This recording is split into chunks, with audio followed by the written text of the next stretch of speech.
Assalamualaikum warahmatullahi wabarakatuh. Wa qala Allah ta'ala fi kitabihil aziz wa huwa asdaqul ghailin. A'udzu billahi samii'il 'aliim minasyaitonir rajiim. Inna anzalnahu fi lailatul qadr. Wa ma adraka ma lailatul qadr. Lailatul qadri khairum min alfi syahr. Tanazzalul malaikatu waruhu fiha biizni rabbihim min kulli amr. Salamun hiya hatta matla'il fajr. Faqala Nabi sallallahu alaihi wasallam, "Lau ta'lamuna ummati ma fi Ramadan la tamannauhu an takuna sanah kulluha Ramadan." Shadaqallahul azim wa sadaqa nabiyyul karim wa nahnu ala dzalika minasyahidin wasyakirin walhamdulillahi rabbil alamin. Alhamdulillah, sampai kita di hari yang ke-22 menyongsong malam ke-23 yang kemungkinan besar terjadi Lailatul Qadar. Mudah-mudahan andai kata malam ganjil yang malam sekarang, mudah-mudahan kita semua, keluarga kita, muslimin, muslimat, mukminin, mukminat, semua dimuliakan oleh Allah Subhanahu wa taala pada malam tersebut. Maka insyaallah pada pertemuan kali ini, gak apa-apa ya, spesial Ramadan. Ini kenapa kita bicara Ramadan? Karena kita ini bagian daripada umat baginda Nabi yang penuh dengan kebahagiaan. Saya jalan sangat senang Pak, mau menuju ke sini, mau datang ke Hema Babu Salam, bertemu dengan orang-orang soleh, bertemu dengan para guru-guru. Ini karunia luar biasa. Ini beda di luar Ramadan, Pak. Beda di luar Ramadan. Bahkan saya mau datang Jumat sore kemarin. Untung saya lihat lagi WA-nya, oh ternyata Ahad dia, bukan Jumat. Aduh, mau Jumat kan dia era meureun. Alhamdulillah ya, pura-puranya apa namanya, tajil keliling gitu ya. Bukan taraweh keliling ya, tajil keliling. Hadirin yang berbahagia, alhamdulillah kalau kita berbicara Ramadan ini tidak akan habis 11 bulan ke depan. Sebagaimana sabda baginda Nabi sallallahu, "Lau ta'lamuna ummati", andai saja seluruh umatku mengetahui, ma fi Ramadan, apa-apa yang ada di dalam bulan suci Ramadan. Saya kebetulan ini jadwal dagang biasanya. Saya datang dulu silaturahim kepada ibu saya, ngasih buat buka. Kemudian kalau ada yang beli itu maaf ya, ada yang non muslim. Bilang ke saya sih gak puasa wae. Karena dia jajan beli untuk makan sore hari. Itu berkah Ramadan, Pak.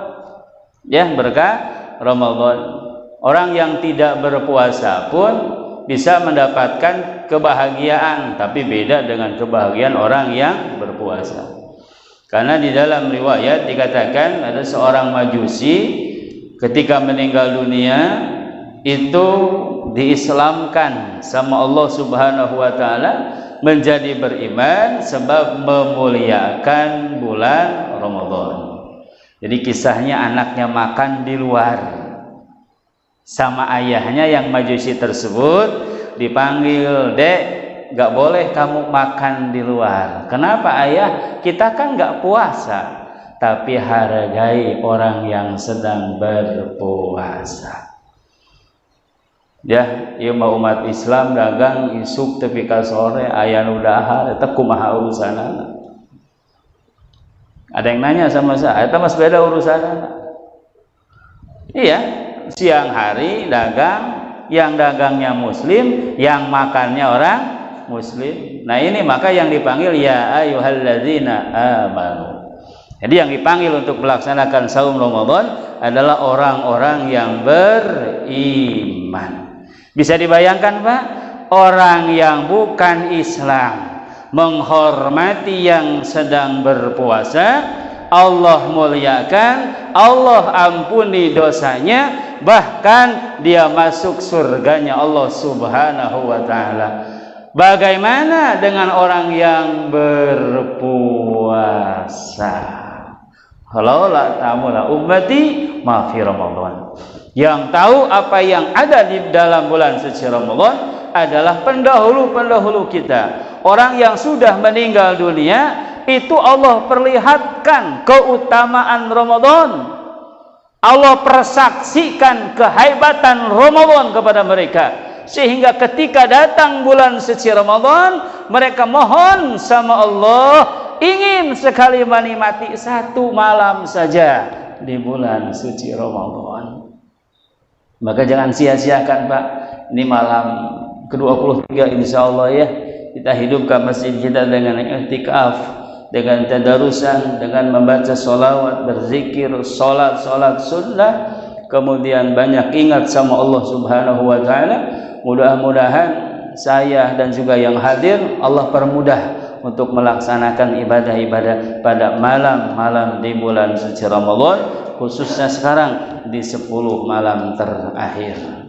Amin ya rabbal alamin. Hadirin rahimakumullah, la tamannahu an takuna sanah kulluha Ramadan. Maka umatku tersebut, kata Nabi, akan mengharapkan di sepanjang tahun semuanya Ramadan. Bisa dibayangkan? Kadang-kadang kan gini, kita keterbatasan pengetahuan kita sehingga kita tidak ada pikiran ingin 1 tahun itu Ramadan. Maka kata ulama, kalau orang masuk Ramadan pengen cepat-cepat lebaran, dosa itu. Ya karek oge masuk Ramadan, geus hayang buru-buru lebaran sanamin, itu dosa Pak. Jadi seolah-olah buru-buru mung Ramadan mah gitu. Hati-hati ini ya. Barudak mah ya belum paham, bisi urang-urang hayang buru-buru naon. Hayang buru-buru mau alasan atunya, da baju moal kabeuli mun aya nomornya. Nu penting barudak heula meureun gitu ya. Isti dulu pan begitu.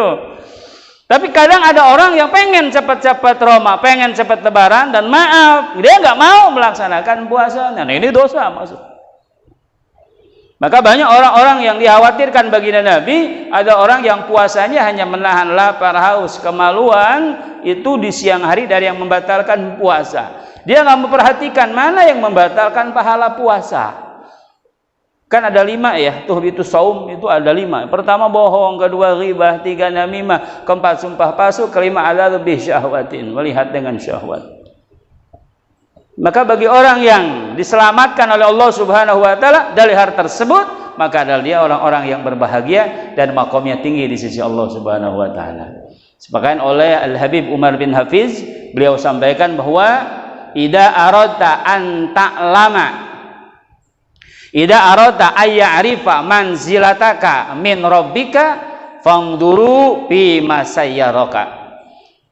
Idza aradta an ta'rifa manzilataka min rabbika, apabila kamu ingin mengetahui kedudukanmu di sisi Allah Subhanahu wa taala, fangduru, maka perhatikanlah fi masayyaraka, dalam hal apa Allah memperjalankan kalian. Jadi digerakkan kepada apa kita oleh Allah Subhanahu wa taala? Taat apa maksiat. Maka apabila orang melanggar 5 hal tadi, maka puasanya sah tapi tidak mendapatkan pahala puasa. Alangkah ruginya. Dan ini berlaku bukan siang saja, Ustaz. Ini berlaku malam hari juga. Jadi selama bulan suci Ramadan. Jadi bukan berarti buka datang kita boleh bohong dan pahala dapat, enggak. Meskipun sudah berbuka, malam hari berbohong, malam hari ghibah, malam hari dia sumpah palsu, dia namimah, adlu bisahwatin, maka yang terjadi pahalanya itu gugur. Sah puasanya mah. Artinya dia sudah melaksanakan kewajiban puasa Ramadan tapi tidak mendapatkan pahala puasa. Betapa hebatnya Ramadan mengajarkan kita di siang dan malam untuk menjauhi kemaksiatan kepada Allah Subhanahu wa taala. Kain luar biasa. Maka coba kalau 1 tahun Ramadan semuanya, maka kita akan terjauh dari sifat-sifat yang dilarang oleh Allah Subhanahu wa taala. Kemudian hadirin rahimakumullah, berkenaan dengan hal ini, ada satu yang membuat kita sedih tentunya. Karena saat-saat terakhir di bulan suci Ramadan, ini tidak kurang berapa, 8 hari lah ya, kalau kurang ini, kalau dimaksimalkan, disempurnakan 8 harian lagi kita puasa. Kenapa kita bersedih? Karena belum tentu kita menemukan Ramadan yang akan datang. Ciri orang bersedih, maka dia akan berusaha dengan maksimal untuk mencapai kemuliaan pada Ramadan tahun ini. Jadi ongkos sedih tapi jongjon wae. Ini tertipu oleh setan. Ya, tertipu oleh setan. Orang yang menyesali dirinya tidak berbuat ketaatan tapi tidak merubah jadi lebih baik, itu namanya orang tertipu. Min alamatil ghurur, kata Ibnu Athaillah, itu adalah ciri orang yang tertipu. Ketika dia tidak melaksanakan ketaatan, dia menyesal tapi tidak merubahnya. Kemudian dia menyesal dari tidak bisa menjauhi kemaksiatan, tapi dia tidak merubahnya. Itu pun daripada ciri-ciri orang yang tertipu oleh syaitan. Asa benernya, abdi menyesal, tetadarus, tapi tidak berubah. Angger keneh henteu. Nah itu orang yang tertipu. Abdi teh teu acan tiasa ngaos. Tapi encan wae der. Nah itu orang yang tertipu oleh setan. Maka hadirin rahimakumullah yang berbahagia, maka berusahalah jadi manusia yang memanfaatkan kesempatan di penghujung Ramadan ini untuk memaksimalkan ibadah kita. Kemudian yang selanjutnya, yang bersedih itu yang di alam kubur. Karena selama Ramadan, ahli kubur yang mendapatkan siksa kubur itu oleh Allah Subhanahu wa taala diangkat siksaan selama Ramadan. Artinya selesai Ramadan, maka hak disiksanya berlaku kembali. Nah, mudah-mudahan almarhumah keluarga kita yang telah mendahului kita oleh Allah Subhanahu wa taala bukan saja di bulan suci Ramadan, selepas Ramadan mereka dibebaskan daripada siksa di alam kubur. Amin ya rabbal alamin. Maka dari sekarang Pak, perbanyak doakan mereka. Ini bulan qabul. Dari sekarang Pak, banyak ziarah kepada makam orang tua kita yang dekat ya. Jadi ini pesan guru-guru, kalau orang tua kita masih ada, perbanyak berziarah kepada mereka. Ziarah di sini dalam arti berkunjung. Jadi ke yang masih hidup dulu, baru ke yang sudah meninggal. Maka ada seorang ulama yang ketika diminta doa selalu menanyakan, apakah ayahmu masih ada? Apakah ibumu masih ada? Maka minta doa dulu sama mereka, baru minta doa sama saya. Itu kata Habib siapa itu. Itu kan mengajarkan kepada kita, berarti selama orang tua kita masih ada, maka mintalah dulu doa kepada mereka, baru kepada yang lainnya. Kemudian jangan dulu ziarah kepada makam-makam wali yang lain sebelum kita ziarah kepada orang tua kita yang sudah tiada. Nah, ini penting bagi kita semua, kadang-kadang terlupakan ya. Maka saya kemarin senang sekaligus bersedih, Pak, ketika berziarah kepada ayah saya. Memang yang diminta ayah saya ketika saya masih SD, kalau bapak geus eueuh maneh kudu kieu. Jadi bapak selalu mengajarkan pulang dari kantor Jumat itu jalan lewat SMP 2, SMP 5 mampir ke Blok M, Pak. Di belakang SMP 5 itu ada Blok M. Blok makam itu di belakang ya. Beliau ajarkan itu. Kemudian dan alhamdulillah itu berlanjut sampai sekarang. Dan ketika saya ziarah, saya melihat seorang anak sepertinya dengan ibunya itu sedang merapihkan makam, dirapihkan jahulnya, pokoknya dirapihkan. Itu membuat kita bahagia. Ini luar biasa. Mungkin kepada orang tuanya atau suaminya, wallahu alam, yang pasti itu adalah keluarga terdekat. Tapi sayang, saya sangat bersedih karena anaknya sedang merokok. Saya bersedih karena ibunya, entah siapanya yang sudah tua, itu membuka auratnya. Nah, ini kan kadang-kadang tidak sadar betapa sayang mereka kepada orang tua yang sudah meninggal dunia, tapi mereka tidak nyadar sikap mereka justru menyakiti orang tua yang sudah tiada. Membuka aurat kalau suaminya yang sudah meninggal, maaf itu dosa sampai kepada suaminya. Nauzubillah min dzalik. Kan bagus Pak nyekar, tapi kalau nggak puasa itu kan kesedihan bagi siapa?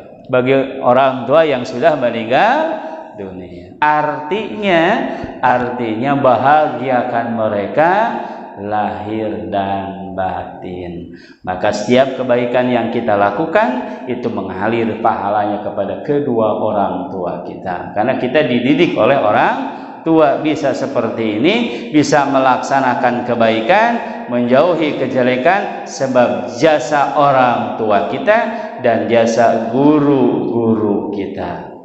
Maka kita tidak bisa melebihi martabat guru-guru kita. Kenapa? Karena setiap kebaikan yang kita lakukan itu menambah kebaikan kepada guru-guru kita. Maka yang disampaikan oleh Habib Novel bin Muhammad Al-Idrus adalah ketika seluruh amal wali digabungkan untuk dibandingkan dengan amalan sahabat yang junior, jangan yang senior. Yang junior maka tidak bisa membandingi amalannya kepada amalan sahabat yang junior. Kenapa? Karena seluruh amalan wali menambahkan kemuliaan sahabat yang junior tersebut. Maka muliakan orang tua kita, muliakan guru-guru kita, dengan benar-benar kita melaksanakan kebaikan demi kebaikan. Jauhi kejelekan demi kejelekan. Hadirin rahimakumullah. Kembali bahwasannya orang yang di alam kubur itu sudah mulai ada kekhawatiran, kesedihan karena sudah mulai akan berakhir bulan suci Ramadan. Nah, kita maksimalkan ibadah, khawatir ini adalah Ramadan yang terakhir bagi kita semua.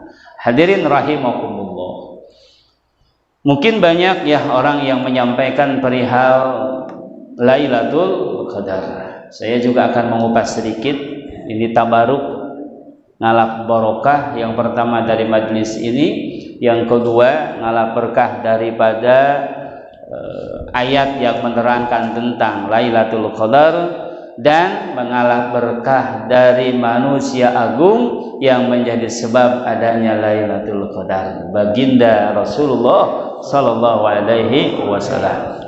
Maka hadirin rahimakumullah, secara ringkasnya Allah Subhanahu wa taala itu adalah zat yang maha mulia, Al-Karim. Betul? Al-Karim, yang maha mulia. Maka tidak ada kemuliaan kecuali kemuliaan Allah Subhanahu wa taala.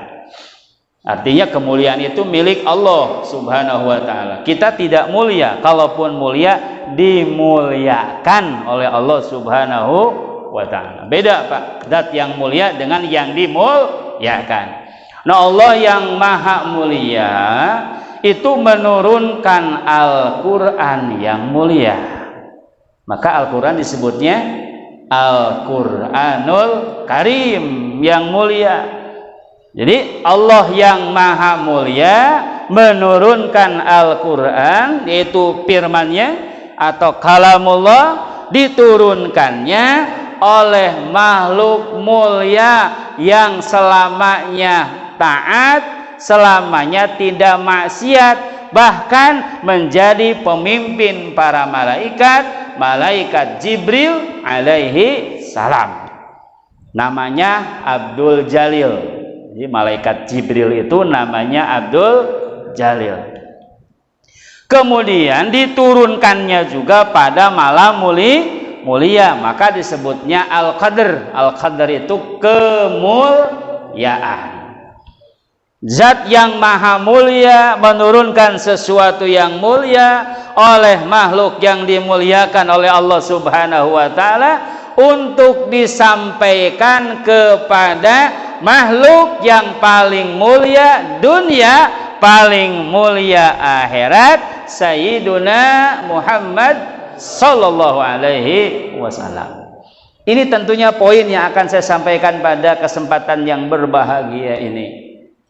Karena kita menyadari dengan sesadar-sadarnya bahwa itu semua kemuliaan bisa datang, bisa hadir, bisa memuliakan orang-orang yang memuliakannya, sebab kemuliaan baginda Nabi Muhammad sallallahu alaihi wasallam.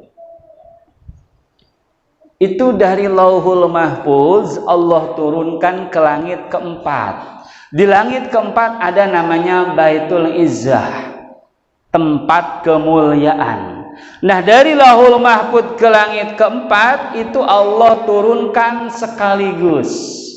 Jadi Al-Quran yang 30 juz, 114 surat, 6.666 ayat, 1.027.000 huruf, Allah turunkan sekaligus pada saat itu. Jumhur ulama sepakat bahwa itu terjadi pada 17 Ramadan, Lailatul Qadar namanya. Maka inilah yang selalu ditunggu-tunggu oleh orang-orang yang iman kepada Allah Subhanahu wa taala. Mudah-mudahan kita termasuk bagian orang yang menunggu malam ini. Karena ini merupakan, saya mengatakan ini hadiah dari baginda Nabi Muhammad sallallahu alaihi wasallam. Karena Nabi kita ini Nabi yang kebahagiaannya sepenuhnya diberikan untuk umatnya. Ini yang membedakan dengan Nabi sebelumnya. Inilah hebatnya Nabi kita Muhammad sallallahu alaihi wasallam yang seluruh hidupnya bahkan kebahagiaannya dipersembahkan untuk umatnya. Di antaranya adalah ketika Nabi sampaikan kepada Allah Subhanahu wa taala bahwa betapa hebatnya ya Allah umat-umat terdahulu, umurnya panjang-panjang, amalnya banyak. Betul?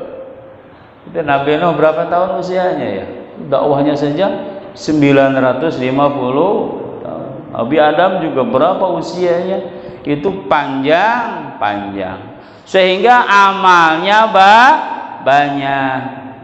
Allah paham. Sedangkan umatku maya sitin 60 tahun. Ada apa Sarah yang 59? 11 bulan 3 minggu mau lebaran urun. Ya kalau lihat umur Nabi itu 63 kurang lebih. Sitin kata Nabi udah 60 tahun itu siap dipanen. Kalau ada yang lebih ya alhamdulillah, Allah masih sayang kita, maaf ya. Kalau kita punya dosa Allah kasih kesempatan untuk tobat. Kalau kita dipanjang umurkan, Allah masih kasih kita untuk banyak taat sama Allah. Kan begitu ya. Maka Nabi sampaikan, enak ya umat dulu umurnya panjang-panjang. Maka kata Allah Subhanahu wa taala melalui malaikat Jibril alaihissalam, maka Allah jadikan satu malam yang apabila seseorang mendapatkan kemuliaan pada malam itu, maka dia seperti ibadah lebih utama daripada min alfi syahr, daripada 1000 bulan. Itu 82 sampai 83 tahun ibadah diterima Pak ibadahnya. Pak Amin mungkin sekarang udah berapa tahun usia? Sampai ya 50? Apalagi masa pensiun sekarang itu. Ya. Udah usia mungkin maaf taruhlah 30 tahun ibadah, aya maksiatan, hayang kapuji, aya ujub. Wah, udah rentan ibadah kita, tahu diterima tidaknya. Puasa masih suka bohong kene, puasa masih suka ngomongin orang kene. Jadi banyak kekurangan dan kelebihannya ibadah kita. Belum tentu diterima sama Allah. Maka yang kita harapkan adalah rahmatnya Allah, bukan amal kita. Kita enggak boleh bersandar kepada amal kita. Merasa tenang dengan sholat kita, merasa tenang dengan puasa kita, merasa tenang dengan wirid-wirid kita, merasa tenang dengan tilawah kita. Belum tentu itu bisa menyelamatkan. Bahwa apalagi kalau dibandingkan dengan kemuliaan surga, tidak ada apa-apanya. Tapi orang yang mendapatkan kemuliaan pada malam tersebut Lailatul Qadar, maka dia lebih utama daripada ibadah 82 tahun diterima oleh Allah Subhanahu wa taala. Bisa dibayangkan ketika antum semuanya setiap Ramadan mendapatkan kemuliaan pada malam tersebut, maka berapa tahun kalau kita hitung ibadah kita yang ibadahnya diterima oleh Allah Subhanahu wa taala. Tentu ini hadiah daripada baginda Nabi Muhammad sallallahu alaihi wasallam. Ini alasannya yang menyebutkan, ulama menyebutkan bahwa membaca sholawat kepada baginda Nabi adalah kewajiban. Bahkan Al-Habib Umar bin Hafiz sampaikan, ketika seseorang bersujud di depan Ka'bah kemudian dia meninggal saat sujud, belum tentu dia termasuk orang baik. Lihat hatinya, cinta enggak hatinya kepada Nabi Muhammad SAW. Kalau dia tidak cinta kepada baginda Nabi, maka sujud sampai mati tidak ada artinya di sisi Allah Subhanahu wa taala. Kalau ada orang yang meninggal, naudzubillah, tertabrak mobil, kemudian dia meninggal dunia, jangan dibilang dia meninggal dalam keadaan tidak baik. Belum tentu. Kalau dilihat hatinya cinta kepada baginda Nabi, meskipun kondisi seperti itu, dia mulia di sisi Allah Subhanahu wa taala. Maka syarat diterima ibadah oleh Allah Subhanahu wa taala adalah ketika seseorang berapa besar cintanya kepada baginda Nabi Muhammad sallallahu alaihi wasallam. Maka dikatakan ada enggak malam yang lebih mulia daripada Lailatul Qadar?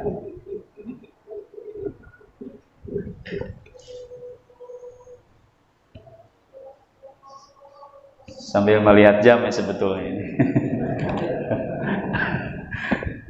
Ada waktu kita bahas. Ada enggak malam, Pak, yang lebih mulia daripada Lailatul Qadar? Ya, betul, Pak. Luar biasa. Malam dilahirkannya baginda Nabi Muhammad sallallahu alaihi wasallam. Itu, Pak, malam yang paling mulia. Kenapa? Kalau Nabi enggak lahir, ada enggak Lailatul Qadar? Enggak ada. Betul enggak? Ya kan? Kalau kanjeng Nabi Muhammad SAW tidak lahir, maka Allah tidak akan menurunkan kalamnya melalui Al-Quran, melalui malaikat Jibril alaihi salam. Karena sebetulnya apa-apa yang Allah jadikan, yang kita tahu, itu sebetulnya untuk baginda Nabi Muhammad sallallahu alaihi wasallam. Apapun itu, Pak, yang di dunia ataupun yang di akhirat, itu semuanya Allah persiapkan karena Allah akan menciptakan sosok makhluk yang Allah cintai, Allah kasihi, baginda Nabi Muhammad sallallahu alaihi wasallam. Maka berusahalah kita menjadi umat yang setiap harinya tidak pernah terlepas membacakan sholawat kepada baginda Nabi Muhammad sallallahu alaihi wasallam. Maka jadilah kita hamba-hamba yang menghidupkan sunnah Nabi Muhammad sallallahu alaihi wasallam. Karena ketika sunnah itu dihidupkan, maka di situ ada baginda Nabi Muhammad SAW. Tapi ketika sunnah dimatikan, sunnah dihilangkan, maka Nabi tidak ada di sisi kita. Nauzubillah min dzalik. Maka hidupkanlah sunnah-sunnah Rasulullah sallallahu alaihi wasallam, khususnya pada malam ganjil di 10 malam terakhir. Itu baginda Nabi 10 malam terakhir itu beliau sallallahu alaihi wasallam itu beriktikaf di masjid. Nah, mudah-mudahan kita semua diberikan kesempatan oleh Allah Subhanahu wa taala untuk sama-sama kita beriktikaf di masjid yang kita cintai ini. Biasanya diisi dengan ada yang kajian ilmu, ada yang diisi dengan tadarusan, ada yang diisi dengan sholawat, kemudian sholat sunnah. Silahkan, intinya menghidupkan malam tersebut, ingin mendapatkan kemuliaan di sisi Allah Subhanahu wa taala dengan mengikuti apa yang diajarkan oleh baginda Nabi Muhammad sallallahu alaihi wasallam. Ada satu kisah, Pak, di satu pesantren. Jadi kiainya malam hari di bulan suci Ramadan masuk ke masjid pesantrennya. Kalau pesantren dulu kan gelap, Pak, jarang cahaya. Biasanya pakai apa itu? Ya, cempor, lampu minyak ya. 4 romak gede itu. Gede tingnya 4 romak kemudian. Apalah namanya ya? Lentera. Nah, pakai itu. Kecuali Imam Nawawi.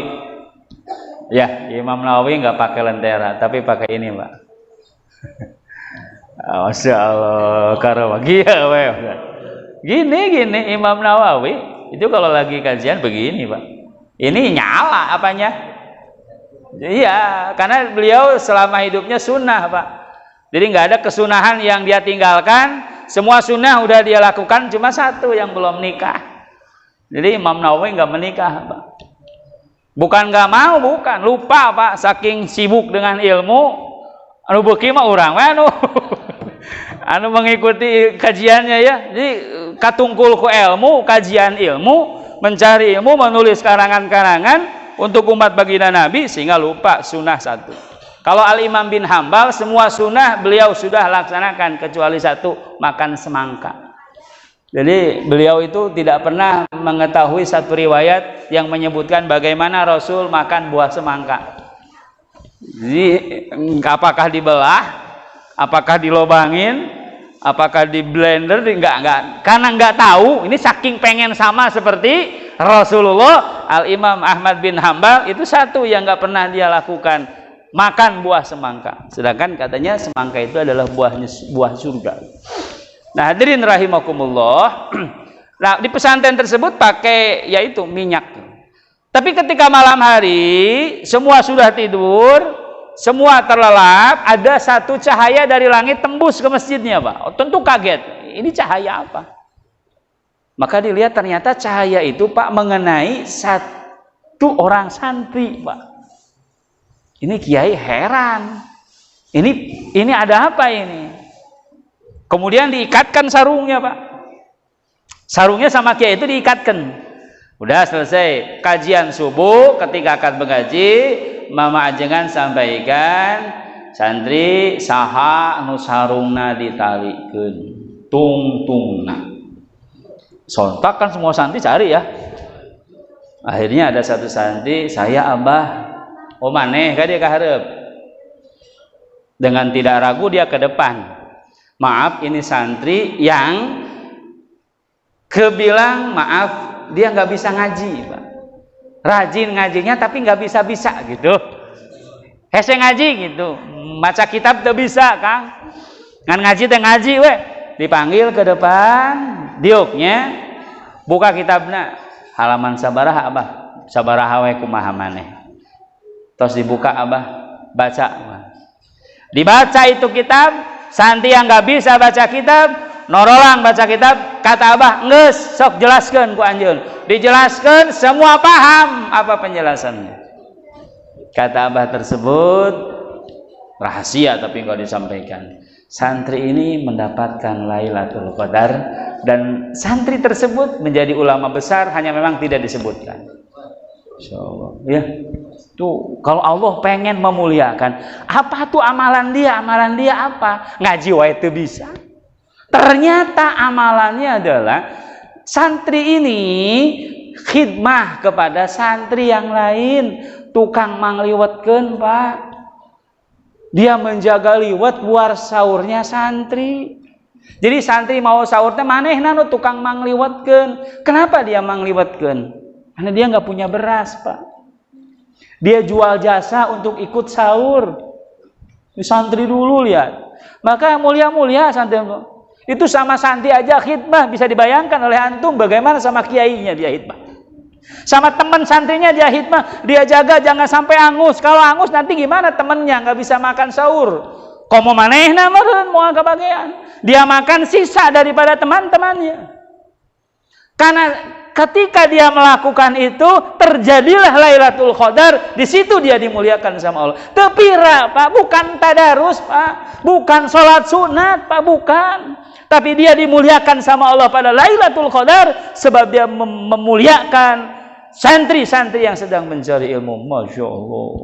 Maka mudah-mudahan ya, entah dari segi mana Allah bisa memuliakan kita. Tapi meskipun dosa kita banyak ya, taat kita juga nggak banyak. Tapi mudah-mudahan kita dapat ya Allah sebelum kami meninggalkan dunia fana ini, kita mendapatkan kemuliaan Lailatul Qadar. Amin ya rabbal alamin. Artinya di penghujung ini singkatnya adalah pada malam-malam tersebut perbanyaklah berbuat kebaikan, jauhilah dari hal-hal yang tidak baik. Kata-kata, sikap, pikiran, hati kosongkan dari hal-hal yang ada unsur kemaksiatan. Isi penuhi dengan sifat-sifat yang terpuji, isi dengan sifat-sifat yang bisa mengagungkan Allah, bisa memuliakan baginda Nabi Muhammad sallallahu alaihi wasallam. Alhamdulillah, mudah-mudahan kita oleh Allah Subhanahu wa taala diterima amal ibadah fardu kita, amal sunnah kita, dan mudah-mudahan dijauhkan daripada makruh apalagi yang haram. Amin ya rabbal alamin. Itu saja hadirin ya. Sambil menjelang adzan maghrib, saya tutup dengan satu ungkapan saya pribadi dan keluarga menyampaikan kepada antum sekalian, habis pada ketua DKM, juga para alim ulama, para tokoh masyarakat, jamaah sekalian, saya sampaikan mohon maaf lahir dan batin. Mudah-mudahan kita semua diampuni dosa oleh Allah Subhanahu wa taala sebab kemuliaan bulan suci Ramadan. Walaupun minkum wabillahi taufiq wal hidayah. Wassalamualaikum warahmatullahi wabarakatuh. Ada ini.